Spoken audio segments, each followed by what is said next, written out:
Okay, here is the second and last lecture summarizing your entire semester of macroeconomics. I gave you some general ideas about the instability of the macroeconomy and how the business cycle works and the particular instability of physical investment. But, as I said earlier, the class is going to be talking about the financial capital flows. And so, as a consequence, we really need to talk about the financial sector a little bit separately. So here we go. Again, just domestic macro stuff. All right. Now, Keynes, who I'm a big fan of, which does not make me a Keynesian. If you are a graduate of Contending Perspectives, you know the difference. Keynes said, in general, banks hold the key position in the transition from a lower to a higher scale of activity. So the overall level of economic activity depends critically on physical investment, but firms must borrow to undertake physical investment, and therefore the financial sector is key in determining the overall level of economic activity. So I said nothing about the financial sector in that previous lesson, and now I'm going to say that actually we've got to work that in now because of the fact that that investment is also critically dependent on the fact that they need to get funds. They need to be able to borrow the money to invest. Right? Firms almost always are going to borrow money to invest.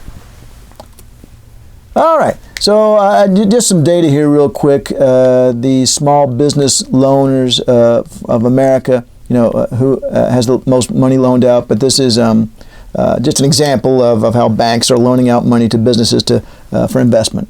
I'm not really sure why I bothered to include that back when I did, but I did. All right, the financial sector does two really important things.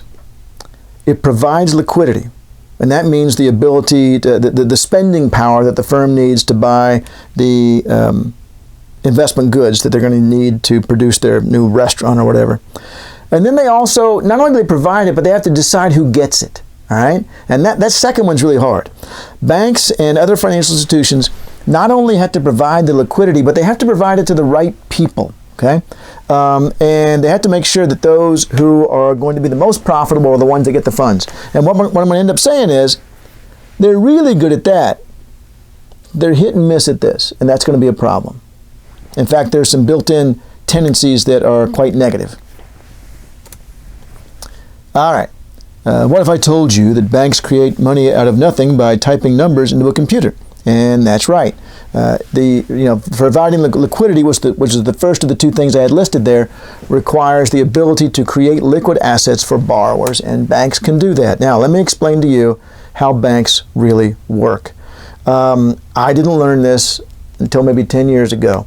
Dr. Quinn had given all these talks and stuff on the financial sector. You know how he's all obsessed with that kind of stuff. And he would show us these little, T accounts, and I would think, that sounds really important and interesting, but I don't know what the hell he's talking about. So I dove into it more and more, and oh my God, this is like a paradigm shift. The way we teach banking in most economics classes is not simply a simplification of the real world. It's wrong, and it gives the wrong lesson about how financial institutions work. And I was reading something on the internet by somebody who was explaining all this, and they said, if you can't get this part, then you just don't understand macroeconomics. And I would say that there is something to that. Well, everything, but something to it. All right, so, when I was in 7th grade, I met at my own country called Harvania. So there it is. Don't know where I got the name. So we've got every firm, and in fact, we could do this for you personally, have assets and liabilities. Stuff that represents income or sources of income for me, and stuff that represents debt or outflows for me. And a typical bank is going to have financial assets like this. Like maybe I put in some treasury bills. U.S. Treasury bills are almost cash. They are extremely safe, right? But very little interest. So there's very little income. I mean, I know you've heard this, that there's an inverse relationship between the safety of a financial asset and the rate of return. And sure enough, on this extremely safe financial asset, there's a very low rate of return. On the reserves, which is just cash, I was going to say in the vault, but really they keep it at the Fed, but same idea. On the cash, there's zero return. But what's the likelihood that cash is no longer cash? Well, it's still cash. oh my God, my dollar depreciated, it's now 90 cents. That's impossible. But your treasury bill could have that happen. Exceedingly unlikely, but it could. But a dollar's worth of reserves is a dollar's worth of reserves forever. A dollar may not be worth as much, but we're not talking about that. This is all nominal right here, right? Because if these appreciate, if inflation affects everything equally on this entire chart. All right, so, but really where we're making our money as the bank is on those loans. That's going to be our biggest source of income, but the problem is you might not pay me back. So the issue then becomes, how much of my assets do I want in loans versus treasury bills versus reserves? The worst rate of return is on the reserves, but they're perfectly safe. The second worst rate of return is on the treasury bills, but they're extremely safe. Did I say second worst? Yeah, that was correct. The best rate of return is on the loans, but you might not pay me back. All right, so that's the biggest risk. All right, so think about that for a minute. Let's add up the bank's assets. The bank's assets in total are $240 million. Now, what kind of liabilities have they got? Well, the big one's probably going to be the checking. All right, that's not their money. You can come in and take that out anytime you want. So that's a liability for them. That's something they owe to somebody else. They owe that money to you. Banks also borrow money. Banks borrow money from other banks, as we'll talk about here in a minute. Banks borrow money from their own customers when you open a savings account, or they could borrow it from the central bank, the Federal Reserve. But they borrow money. Now, this last one here, in a sense, in one sense really isn't a liability, but this is the difference between total assets and liabilities. The idea being that were it possible to cash in all the assets at once and pay off all the liabilities, that's what would be left. 30 million would be left. So that's their net worth. And I guess the one place I was reading, it said, well, you could think of it as a liability because it's what the bank owes the shareholders. That's the shareholders. The bank is actually owned by the people who own the shares of the bank. So that's what they owe them. But yeah, either way, I mean, it doesn't make any difference. If you cashed in all of this and you paid off the 200 and the 10, you'd have 30 left. So that's their net worth. Okay, now do I go through a loaning example here? Oh, I do. Good. All right. Now, that's how the bank's set up. The next question is going to be, how does the bank extend a loan? And I'm going to move my chair around here because on the monitor that I'm watching right now, it has all kinds of extra symbols on there, like what it's focusing in on and crap like that, and it's over top of my slides. So I'm going to have to move a little bit. Let's see. Have you begged with us before? All right. So let's say Bob comes in to this bank and wants to borrow $10 million to open a pizza place, all right? And so they're going to present the bank with a business plan, and you have to impress this person sufficiently with the business plan to make them extend the loan. And they're going to plug a bunch of numbers into a computer, how long have you been at this job, did you get a college degree, all that kind of crap, to decide whether or not they're going to loan the money to you. Let's say that the loan arranger decides that's a hell of an idea. Now don't forget, their main source of income is the loans. So they want to loan you the money. And if they think you're a good deal, they really, really want to loan you the money. All right, so they say, no problem.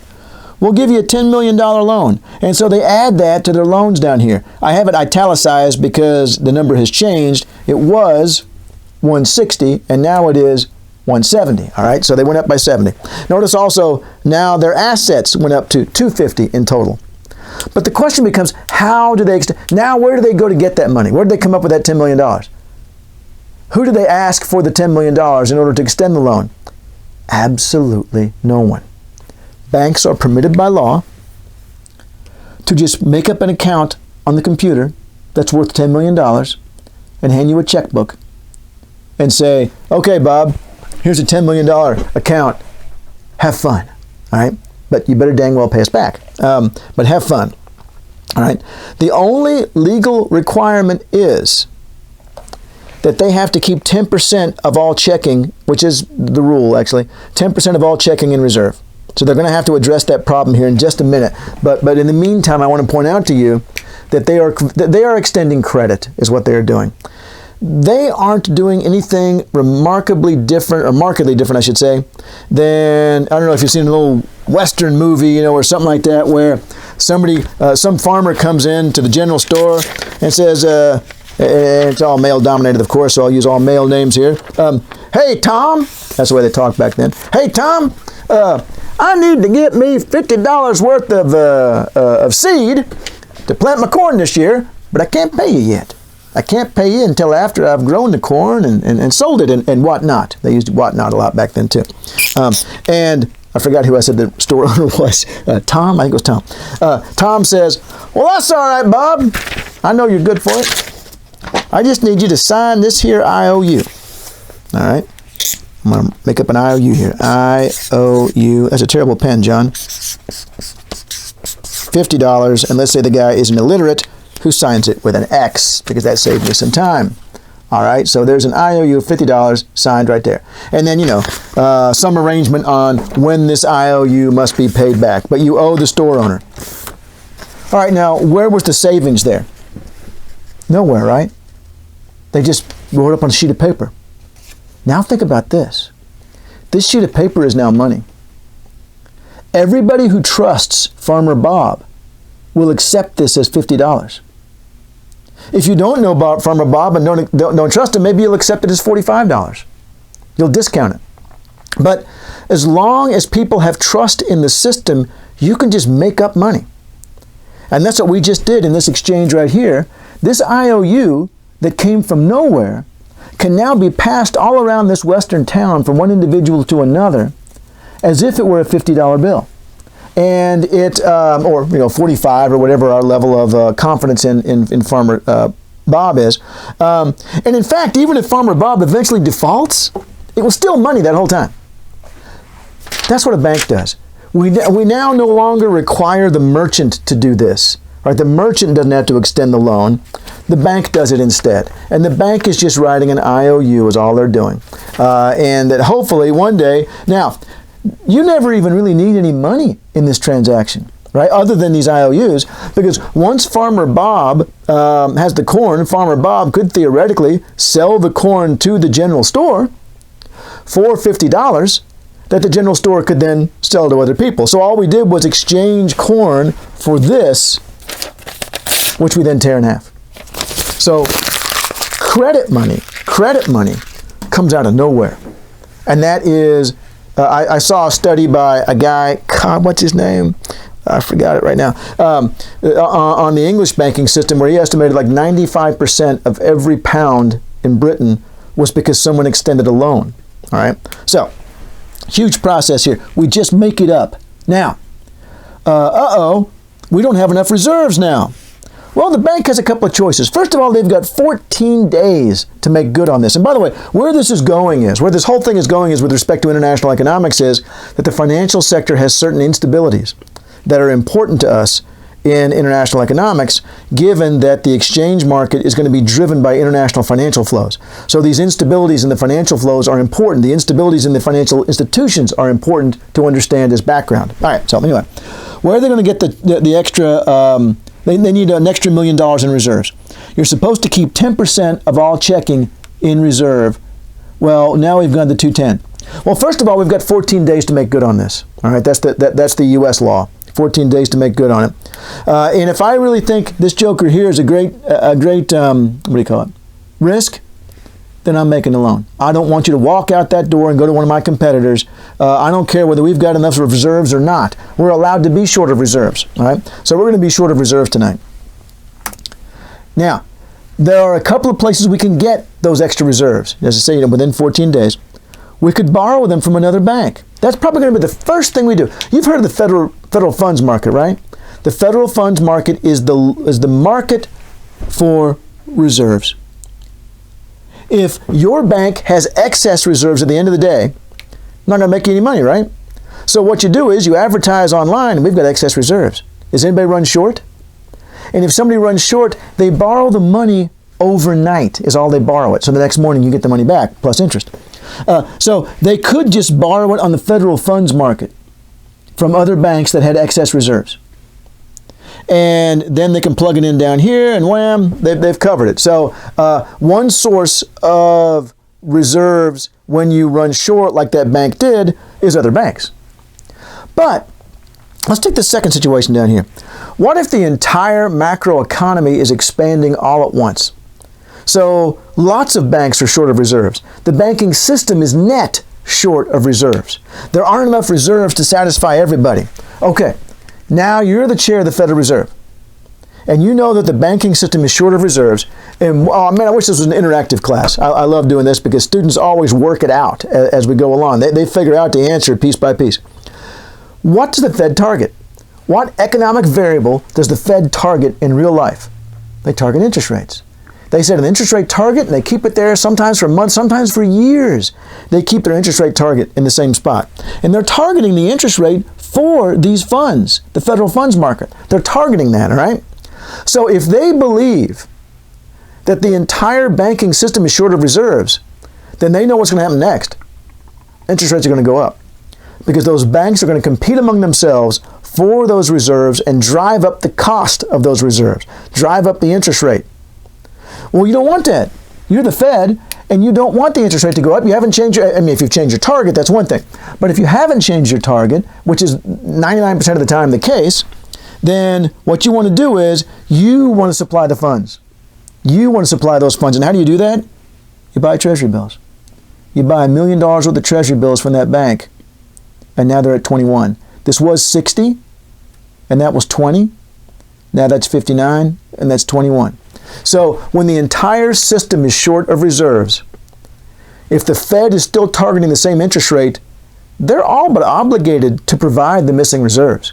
And they do so by buying Treasury bills right there.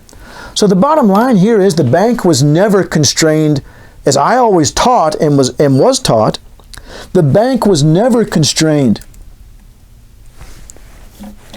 by that initial number on reserves. That initial number on reserves, screw that, we'll get the reserves. And now, is it possible for a bank to not get them? Yes, it is. I mean, in times of crisis, or if you have a crappy bank or whatever.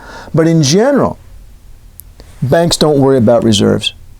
They loan and they figure out the reserves later. And if the entire system is short of reserves, the Fed provides the reserves. So banks are not reserve constrained, which is what I was taught they were back when I was in school and what I taught for many years. Okay, do I have that part next? No, I don't. What I do want to show you here that I didn't highlight, but I do in the article you have to read, is the really important number here. Let's back up to the first one. The really important number here, and the place where they are constrained, is the capital to asset ratio. The ratio of net worth to total assets, or 30 divided by 24, which I believe is, for some reason, is 12%. I don't know, I've done this example so many times now, I can't remember what it is. Let's see. There's Dr. Scott's message about the disaster in baseball. Calculator.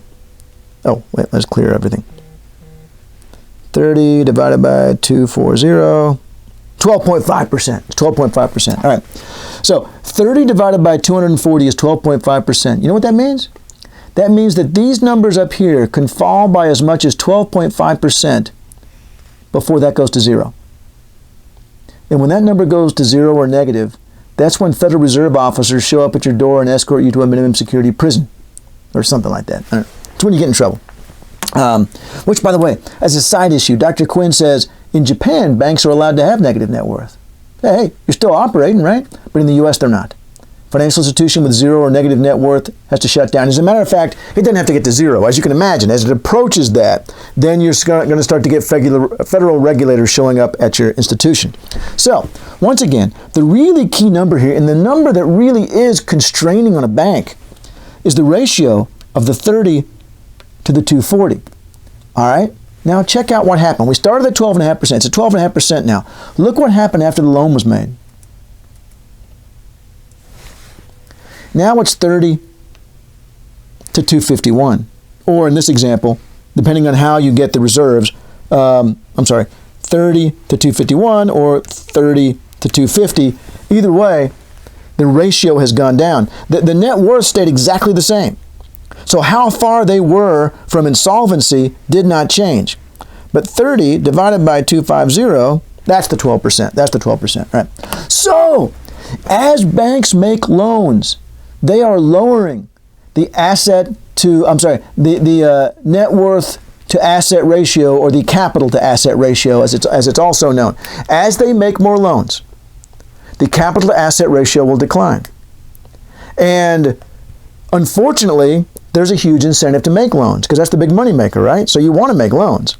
But that means that you want to engage in activities that lower the financial stability of your institution, because the smaller the capital to asset ratio, the closer you are to bankruptcy in the event of a depreciation of any of these.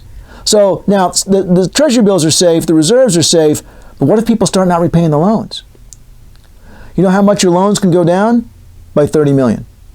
And then you're at zero over here. If 30 million worth of loans go bad, then that goes to zero. So that's what you have to worry about. The more loans you make, the more and notice, as I make more loans, that still stays at 30. Because as I make a loan, that goes up by 10, for example, and that goes up by 10, for example. We're going to have to do a little shifting, of course, for the reserves, but roughly speaking, as you the net worth stays exactly the same. So I can jack this sucker here way up, but that's still 30. And it's very tempting, especially during an economic expansion when everything seems to be going right, to make more and more loans. This is why, after the financial crisis, the Fed did not change the reserve ratio. Banks still had to keep 10% of checking in reserve. They didn't change that because that wasn't part of the problem. They did change the required capital to asset ratio. They did change the required net worth to asset ratio because banks were being too dangerous. They were doing a couple of things. And what did they change it to? Well, it's complicated because the formula puts different weights on each of these, but the point is they made it higher. You have to maintain a higher capital to asset ratio since the financial crisis than before the financial crisis. And one more point I want to make before I leave this right here is that Lehman Brothers, who went bankrupt, their capital to asset ratio was like 4.5%. So they were 4.5% away. Depreciation of these things over here. And they had things like subprime derivatives over here. They had a much wider range of financial assets over here and things that were traded on the stock market. They were 4.5% away from bankruptcy. And the stock market lost 20% in a week back during the financial crisis. They were extremely close to financial bankruptcy, to insolvency, before anything happened. So that's the number we need to look at. And so notice what I've said here, that this capital asset ratio is the real key to the viability of financial institutions, and there is a built-in incentive to lower it. Because as you take on, for example, loans, that doesn't change. But the assets go up. And so the ratio, the percent by which the assets have to fall, keeps going down. So that's very dangerous. Another factor that you can add on top of that during the financial crisis was the fact that the Fed wasn't really regulating. They were taking the bank's word for how risky these assets were. For example, and especially the new ones. I shouldn't say that. The established ones, fair enough, they all had a formula. But for things like subprime derivatives, the banks were arguing, oh, these are really safe. Well, they weren't. So they weren't enforcing their own rules, and they were allowing these ratios. Well, and plus banks were trying to hide things. There's a built-in incentive to want to hide. And if the Fed doesn't actively check, you're not going to tell them. You don't want people to know you've taken on risky assets that you hope will pay off really big, but you don't want them to know that. Lots of problems. Okay. Now, that was the issue of can they provide liquidity? Oh, yeah. At the drop of a hat, I can come up with more money for the macroeconomy. At the drop of a hat, I can raise this loans number, right? There are limitations, but it is easy for financial institutions to provide funding. What about the second goal I said, or the second task I said? That was allocating, sending it to the right people. This requires a reasonably accurate pricing of financial assets in the evaluation of default risk. All right, so making sure the right people get money, making sure that you have the right assets in your portfolio requires some reasonable amount of accuracy in your forecasting. Now, let's see, reasonable pricing, I already said that. Is this a funny joke? Do you have any other collateral besides this email from a Nigerian prince? All right. The ideal situation would be that asset price, take a stock price, for example. Think of a stock price. That asset prices, a stock price is based on the fundamentals, where the fundamentals are those factors directly relevant to the asset issuer's long-term profitability. Things like industry market conditions, their plans for the future, relevant government regulations, effectiveness of the management team, labor issues, on and on and on. All right, so if prices are derivative of these things down here, that's a good thing. Hopefully, those asset prices will be a more accurate representation of which undertakings are risky, which ones are safe, which ones are profitable, and which ones are not, all right? If these things are the factors playing into the prices. Market participants need to have a reasonably clear and stable view of these fundamentals, all right? You already know this, right? The problem is that they are subject to the same problem of uncertainty, the financial institutions are, as the firms who are investing. The same problem of uncertainty. We don't have all the information, all right? We don't know all the odds. So it's a scary world out there. We never have all this information. So this just goes through and does the whole, thing I just did a minute ago. Now, financial crisis. Paul Krugman said, yeah, we came to believe that stocks and other asset prices were always priced just right. Why? Well, according to Keynes, it would be because they were using this deal where we knew everything. Financial economists were building models based on risk and not on uncertainty, where we knew everything. And as Nobel Prize winner Paul Krugman says, after the financial crisis, he says, well, we kind of just assumed they were right. We kind of assumed that the prices and the evaluations were correct. Okay, I'll pause there for a second for you to read a funny joke. Okay, and then I go through the example that you already know, that this issue of we never have all the information. Let's see, and this is just explaining further about this same thing. Risk versus uncertainty. Again, I just went over this. Under risk tends to be very stable, but behavior under uncertainty tends to be very volatile. As all the agents may swing between overconfidence and panic. And so, even if market participants are somewhat volatile, can they at least rely on them using the fundamental inputs? Okay, so here's the question. All right, fair enough. The financial sector is also subject to that same problem of uncertainty, but hey, at least they're looking at these things, right? At least their fundamental uncertainty is circulated around these things right here, so that would be a good thing. I mean, we can't get better than uncertainty because that's just the way the world is. We can't undo uncertainty. We can't cause us to all know all probable future outcomes and their likelihoods. That's not going to happen. But we can focus on the issues that are most relevant specifically to the firm in question, like a share of stock for Walmart. What are the market conditions for department store or whatever you call them, Walmart store, and Target, that sort of thing. What's Walmart's future plans? What government regulations affect Walmart on down the road? At least people are focusing on that, right? Well, no, not really, because we have the additional problem of, let's see, yeah, very funny. I put a lot of jokes in. I'm also pointing out the whole thing in there. Well, okay, let me stop here and hang on. Am I going to do that too? Nope. Okay, good. Okay, so I started to go further than I needed to right now. So, all right. So this is what I was pointing out earlier as well. Not only are we not necessarily focusing on these issues over here, but we're also all very well aware, all of us participating in this financial market, that the prices are derivative of our combined opinions. If all of us believe that Walmart's going to appreciate, you know what's going to happen?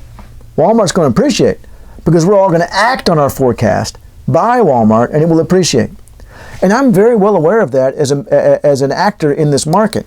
So yes, I'm going to look at these things, but what I'm really worried about is not as much how the labor issues will affect Walmart, but how the labor issues will affect people's perception of Walmart. And that's not always the same thing. Some of these are more dramatic and short term, and therefore really less important. But those really move the market.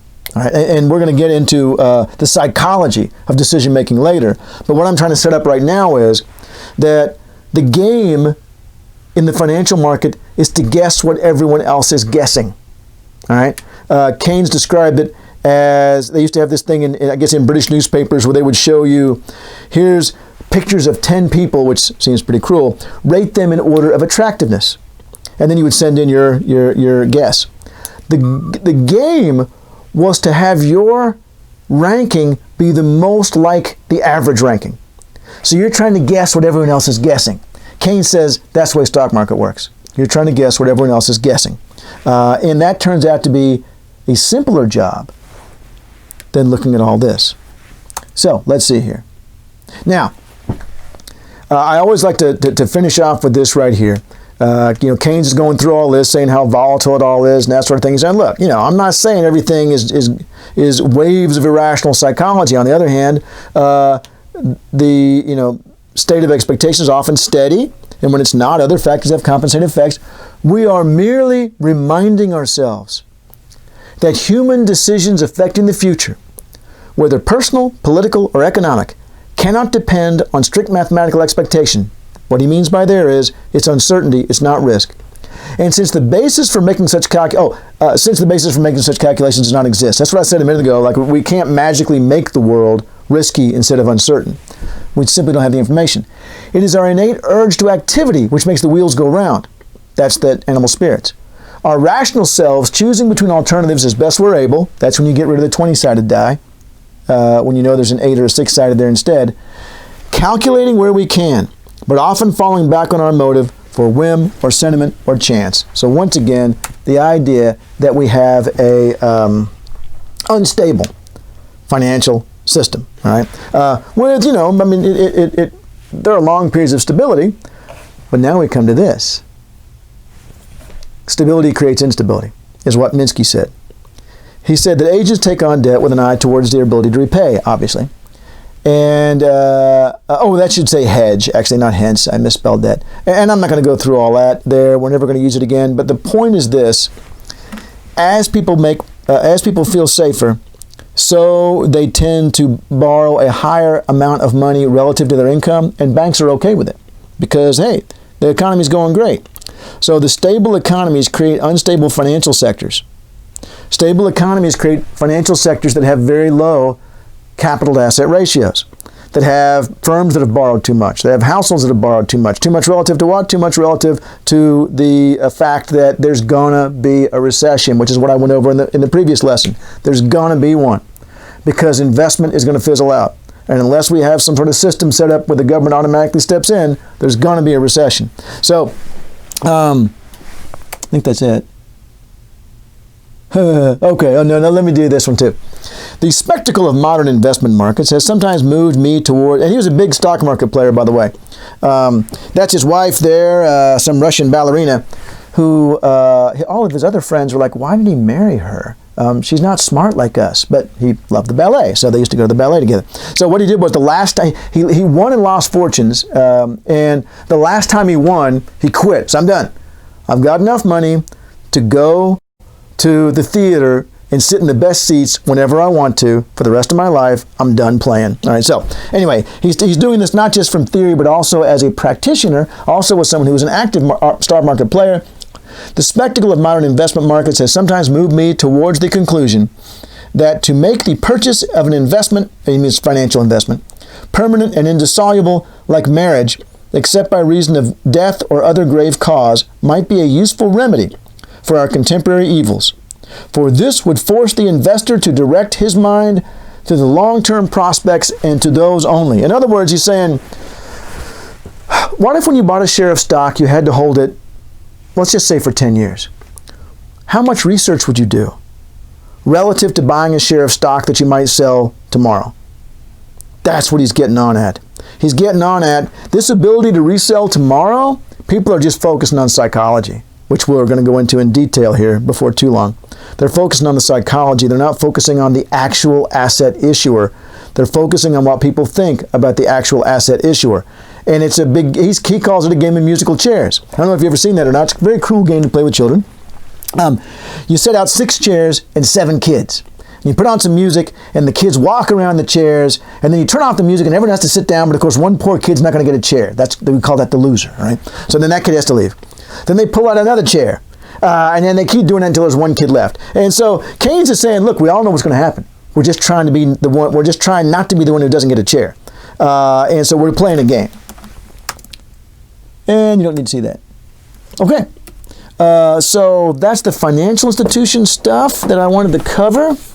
That's basically our entire, let me look here, review. Oh no, we've got one more thing, but I already have other videos for that, so I don't have to do a new one. Yay! But I will tell you about it as I start off the next video. But let me stop right here.